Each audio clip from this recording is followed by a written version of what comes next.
Hi hello ನಮಸ್ತೆ. ಪ್ರತಿಮಾ YouTube ಚಾನಲ್ಗೆ ಸ್ವಾಗತ. ಎಲ್ಲರೂ ಹೇಗಿದ್ದೀರಾ? ನಾನಂತೂ ಸೂಪರ್ ಆಗಿದ್ದೀನಿ.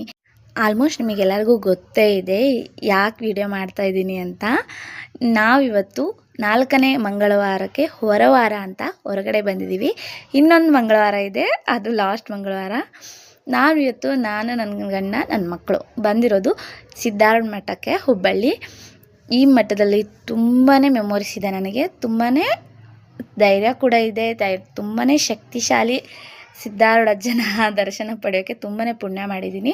ಹಾಗೆ ನಾವು ಬಂದು ನಾಷ್ಟ ಮಾಡಿದ್ವಿ. ನಾಷ್ಟ ಮಾಡಿದ ತಕ್ಷಣವೇ ಸಿದ್ಧಾರೂಢ ಅಜ್ಜನ ದರ್ಶನ ಪಡೆದು ಎಲ್ಲರಿಗೂ ಕಾಪಾಡಪ್ಪ ಎಂದು ಬೇಡ್ಕೊಂಡು ಖುಷಿಯಿಂದ ಅಲ್ಲಿ ಇಲ್ಲಿ ಎಲ್ಲ ಸ್ವಲ್ಪ ಅಡ್ಡಾಡಿ ಕುತ್ಕೊಂಡಿದ್ವಿ. ನನ್ನ ಮಕ್ಕಳು ಅವರಪ್ಪಂಗೆ ನೈಸ್ ಮಾಡ್ತಾಯಿದ್ರು, ಪಪ್ಪ ಜಾತ್ರೆ ಕರ್ಕೊಂಡು ಹೋಗು ಬಾ ಅಂತ ಹೇಳಿ. ಅಂತೂ ಇಂತೂ ಒಪ್ಪಿಸಿ ಜಾತ್ರೆ ಕಡೆ ಹೊರಟ್ವಿ.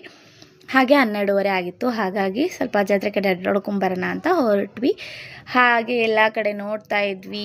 ನನ್ನ ಮಕ್ಕಳಂತೂ ಯಾವುದೇ ನೋಡು ಮಮ್ಮಿ ಇದು ಬೇಕು, ಪಪ್ಪ ಇದು ಬೇಕು ಅಂತ ತುಂಬಾ ತಲೆ ಕೆಡಿಸ್ತಾ ಇದ್ರು. ಅಯ್ಯಪ್ಪ, ಬಿಸಿಲು ಮಾತ್ರ ತುಂಬಾ ಇತ್ತು. ಆದರೂ ನನ್ನ ಮಕ್ಕಳು ಮಾಡೋದನ್ನ ಅಲ್ಲಿ ಇಲ್ಲಿ ಆ ಕಡೆ ಈ ಕಡೆ ವಸ್ತುಗಳು ನೋಡ್ಕೊತ ಹೊರಟಿದ್ದೇ ಗೊತ್ತಾಗಿಲ್ಲ. ನನ್ನ ಮಕ್ಕಳಿಗೆ ಏನೇನು ಬೇಕು ಎಲ್ಲ ಕೊಡಿಸ್ಕೊತ ಹಾಗೆ ಹೊರಟ್ವಿ. ಆದರೂ ಈ ಸಿದ್ಧಾರೂಢ ಮಠಕ್ಕೆ ಬರೋದಕ್ಕೆ ನನಗಂತೂ ತುಂಬಾ ಖುಷಿ. ಯಾಕಂದರೆ ನನಗೆ ಬೇಜಾರಾದರೂ ಇಲ್ಲಿಗೆ ಬರ್ತೀನಿ, ಖುಷಿ ಆದರೂ ನಾನು ಇಲ್ಲಿಗೆ ಬರ್ತೀನಿ. ಬಂದು ಈ ಅಜ್ಜನ ದರ್ಶನ ಪಡೆದು 5 ನಿಮಿಷ ಕೂತು ಹೋದರೆ ಮನಸ್ಸಿಗೆ ಏನೋ ಒಂಥರ ಖುಷಿ ಫ್ರೆಂಡ್ಸ್. ನಾನಂತೂ ಈ ದರ್ಶನ ಪಡೋಕ್ಕೆ ತುಂಬಾ ಪುಣ್ಯ ಮಾಡಿದ್ದೀನಿ. ಯಾರಾದರೂ ಈ ಸಿದ್ಧಾರೂಢ ಮಠ ನೋಡಿಲ್ಲ ಅಂದರೆ ಪ್ಲೀಸ್ ಲೈಫಲ್ಲಿ ಒಂದು ಸರಿ ಬಂದು ದರ್ಶನ ಪಡೀರಿ. ಹಾಗೆ ನಮ್ಮ ಆಂಟಿ ಅಂದರು ಎಲ್ಲ ಫೋನ್ ಹಚ್ಚುತ್ತಾ ಇದ್ದರು. ಯಾಕಂದರೆ ಈ ಸರಿ ಅವ್ರನ್ನ ನಾನು ಮಿಸ್ ಮಾಡ್ಕೊಳಲ್ದೆ, ಅವರು ನನ್ನನ್ನು ಮಿಸ್ ಮಾಡಿಕೊಂಡು ಮೇಘನ ಬಾ ನೀನು ಬೇಜಾರಾಗ್ತಿದ್ದ ಫೋನ್ ಹಚ್ತಾಯಿದ್ರು. ಅವ್ರಿಗೆ ಆಯಿತು ಬರ್ತೀನಿ ಅಂತ ಹೇಳ್ಕೊಂಡು ನಮ್ಮ ಸುರಕ್ಷತೆಗಾಗಿ ಎಲ್ಲ ಪೊಲೀಸರು ಎಲ್ಲ ಕಡೆನೂ ಇದ್ದು ಸೆಕ್ಯೂರಿಟಿ ಮಾಡ್ಕೊತ ನಿಂತ್ಕೊಂಡಿದ್ರು. ತುಂಬಾ ಖುಷಿ ಆಯಿತು ಅವರು ನೋಡಿ. ಒಂದು ಬಿಗ್ ಸೆಲ್ಯೂಟ್ ಅವರಿಗೆ. ನಿಜವೂ ಅವರಿಂದನೇ ಅರ್ಧ ಸೇಫ್ಟಿಯಾಗಿ ಎಲ್ಲರೂ ಇರೋದು ಎಲ್ಲ ಹೌದಿಲ್ವಾ. ಹಾಗಾಗಿ ಇದೇ ನೋಡಿ ಸಿದ್ಧಾರೂಢ ತೇರು ನಮಸ್ಕಾರ ಮಾಡಿಕೊಂಡು ನಾನು ದೇವಸ್ಥಾನದೊಳಗಡೆ ಹೊರಟೆ.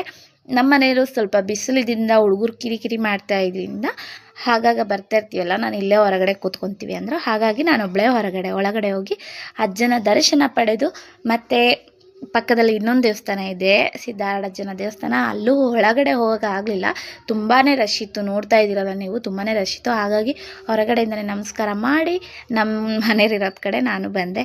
ನನ್ನ ಮಕ್ಕಳಂತೂ ಕಿತಾಪತಿ ಮಾಡ್ಕೊತ ಅದು ಬೇಕು ಇದು ಬೇಕು ಅಂತ ಕೊಡಿಸು ಅಂತ ತಲೆ ತಿಂತಾಯಿದ್ರು. ಹಾಗೆ ನಾವು ಇದೇ ಥರ ಮುಂದೆ ಹೋಗ್ತಾ ಇದ್ವಿ. ಈ ಕಡೆಯಿಂದ ಮತ್ತೆ ಟರ್ನ್ ಮಾಡಿಕೊಂಡು ವಾಪಸ್ ಹೋಗ್ತಾ ಇದ್ವಿ. ಯಾರೆಲ್ಲ ಸಿದ್ಧಾರೂಢ ಮಠಕ್ಕೆ ಬಂದಿದ್ರಿ ಇವತ್ತು ಕಾಮೆಂಟ್ ಮಾಡಿ ನೋಡೋಣ. ಚೆನ್ನಾಗಿತ್ತು ಫ್ರೆಂಡ್. ನನ್ನ ಮಕ್ಕಳಂತೂ ತುಂಬಾ ಖುಷಿಪಟ್ಟರು, ನಾವು ಖುಷಿಪಟ್ವಿ. ಯಾವ ಥರ ಬೇಜಾರಾದಾಗ ಹಿಂಗೆ ಸನ್ನಿಧಾನಕ್ಕೆ ಹೋಗಿ ಬಂದರೆ, ಟೆಂಪಲಿಗಾಗಿರ್ಬೋದು, ಒಂದು ಆರಾಮ್ ಅನಿಸುವಂಥ ಜಾಗಕ್ಕೆ ಹೋಗಿ ಬಂದರೆ ಒಂಥರ ಖುಷಿ ಆಗುತ್ತೆ. ನನಗಂತೂ ಸಿದ್ಧಾರೂಢ ಮಠ ಬೆಸ್ಟ್ ಆಪ್ಷನ್ ನನಗಂತೂ. ಯಾಕಂದರೆ ನನಗೆ ಯಾವಾಗೇ ಬೇಜಾರಾದರೂ ನಾನು ಬರ್ತಾ ಇರ್ತೀನಿ, ಹೋಗ್ತಾ ಇರ್ತೀನಿ. ಹಾಗೆ ಬಂದ್ವಿ, ಊಟ ಮಾಡಿದ್ವಿ.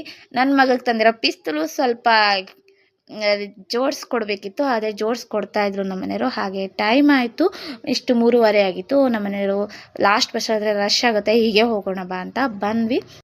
ಬಸ್ಸಿಗೆ ಕಾದ್ವಿ, ಬಸ್ ಬರಲಿಲ್ಲ. ಹಾಗಾಗಿ ಒಂದು ವೆಹಿಕಲ್ ಬಂತು, ವೆಹಿಕಲ್ ಹತ್ಕೊಂಡು ಊರ ಒಳಗಡೆ ಎಂಟ್ರಿ ಇರಲಿಲ್ಲ. ಹಾಗಾಗಿ ಊರಿಂದ ಹೊರಗಡೆನೇ ಇದ್ದು ಸ್ವಲ್ಪ ದೂರ ನಮ್ಮ ಆಂಟಿರೆಲ್ಲ ಎಲ್ಲಿರ್ತಾರೆ ಅಲ್ಲಿಗೆ ಹೋಗಿ, ಊರಿಂದ ಹೊರಗಡೆ ಎಲ್ಲಿ ಇರ್ತಾರಲ್ಲ ಅಲ್ಲಿಗೆ ಹೋಗಿ ಅವ್ರ ಜೊತೆ ಟೈಮ್ ಪಾಸ್ ಮಾಡಿ ಡ್ಯಾನ್ಸ್ ಮಾಡಿ ಲಾಸ್ಟ್ 4:45 ಆಗಿತ್ತು. ಆದರೂ ಬಿಡಲಿಲ್ಲ, ಒಂದೆರಡು ಡ್ಯಾನ್ಸ್ ಮಾಡೇ ಬಿಟ್ವಿ. ಆದರೆ ಇವ್ರ ಜೊತೆಗೆ ಹೋಗಿದ್ದೇನೋ ಒಂಥರ ಖುಷಿ ಫ್ರೆಂಡ್. ನನಗಂತೂ ತುಂಬಾ ಖುಷಿ ಆಯಿತು, ಅವರು ಖುಷಿಪಟ್ಟರು. ನಾನು ಹೋದ ತಕ್ಷಣ ಎಲ್ಲರೂ ಬಂದು ಡ್ಯಾನ್ಸ್ ಮಾಡಿದ್ವಿ. ಒಂದು 2-3 ಡ್ಯಾನ್ಸಿಗೆ ಡ್ಯಾನ್ಸ್ ಮಾಡಿ ಹಾಗೆ ಟೈಮ್ ಆಯಿತು ಅಂತ ಹೇಳ್ತಾಯಿದ್ರು. ನಮ್ಮ ಅಣ್ಣಂದ್ರೆ ಎಲ್ಲ ಬಂದರು, ಬರ್ರಿ ಹೋಗೋಣ ಅಂತ ಹೇಳಿ.